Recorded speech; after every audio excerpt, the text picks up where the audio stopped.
Mendaki bersama mayat yang hilang. Ini merupakan kisah nyata yang saya alami ketika ikut menjadi anggota pecinta alam di Madiun. Sekitar bulan Agustus tahun lalu, saya bersama dengan beberapa teman berencana untuk melakukan ekspedisi ke Gunung Semeru. Kebetulan saat itu saya ditugaskan menjadi pimpinan rombongan yang terdiri dari 5 orang. Ditambah seekor anjing untuk berjaga-jaga. Di antara kelima orang itu, hanya saya satu-satunya wanita yang ikut dalam ekspedisi itu. Sebelum memulai pendakian di kaki Gunung Semeru, kami sempat bertemu dengan seorang wanita yang berpakaian lengkap ala seorang pendaki. Rupanya wanita yang mengaku bernama Santi itu berniat untuk melakukan pendakian seorang diri. Merasa sama-sama hendak mendaki, akhirnya saya menawarkan pada Santi untuk bergabung dengan rombongan saya. Pada awalnya beberapa anggota saya sempat keberatan menerima gadis yang masih belia untuk bergabung. Namun setelah saya memberi pengertian sambil memaksa, akhirnya rekan-rekan saya dapat menerima kehadiran gadis tersebut dalam kelompok kami. Selama perjalanan terlihat kalau Santi termasuk wanita yang suka bergaul. Tak heran, dalam waktu yang relatif singkat, kami sudah dapat saling bercanda. Sehingga perjalanan yang seharusnya terasa berat, itu kami rasakan menjadi ringan.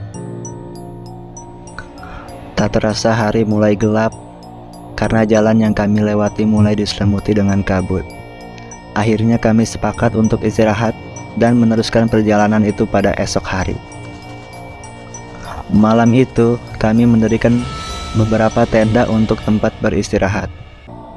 Karena Santi wanita, saya memerintahkan agar ia tidur bersama saya di dalam satu tenda. Sesuai kebiasaan, kami menugaskan salah seorang dari kelompok kami untuk berjaga-jaga dari serangan binatang buas. Kebetulan saat itu yang mendapat tugas untuk menjaga adalah rekan saya yang bernama Robi, dengan ditemani oleh seekor anjing. Saat kami sedang terlelap oleh dinginnya malam, Robi memanfaatkannya untuk melakukan sholat malam hari. Setelah selesai melaksanakan sholat itu, sekilas Robi melihat bayangan Santi saat keluar dari tenda saya. Merasa curiga, diam-diam Robi yang ditemani oleh seekor anjing berusaha membuntuti kemana Santi pergi. Rasa penasaran yang besar disertai perasaan khawatir akan keselamatan gadis itu membuat Robi terus mengikuti jejak Santi yang mulai ditutupi dengan kegelapan malam. Ketika tiba di suatu tempat, tiba-tiba bayangan Santi menghilang. Seketika disertai dengan kelakuan anjing kami yang mulai gelisah dan melolong terus-menerus. Merasa panik kehilangan Santi, Robi memutuskan membangunkan kami semua untuk sesegera mungkin melakukan pencarian.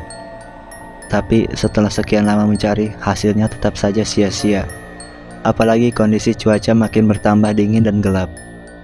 Karena kondisi alam sudah tak memungkinkan, akhirnya kami menunda pencarian dan akan melanjutkan esok hari. Keesokan harinya, kami kembali meneruskan pencarian. Dalam pencarian tersebut, saya membagi menjadi 2 kelompok. Satu kelompok terdiri dari Robi dan Nano, sedangkan kelompok kedua terdiri dari saya sendiri dan Heri dan Agus. Selanjutnya, kami mulai melakukan penyisiran secara terpisah di tempat gadis itu menghilang. Setelah sekian lama melakukan pencarian, akhirnya kelompok yang saya pimpin sampai pada bibir jurang Gunung Semeru. Di dasar jurang itu, saya dengan beberapa rekan melihat ada sebuah tas ransel yang tergeletak. Ketika dengan seksama kami memperhatikan warna dan jenis tas tersebut. Sepertinya ransel itu sama seperti yang dipakai oleh Santi. Rasa penasaran yang besar membuat kami memutuskan untuk menuruni jurang tersebut.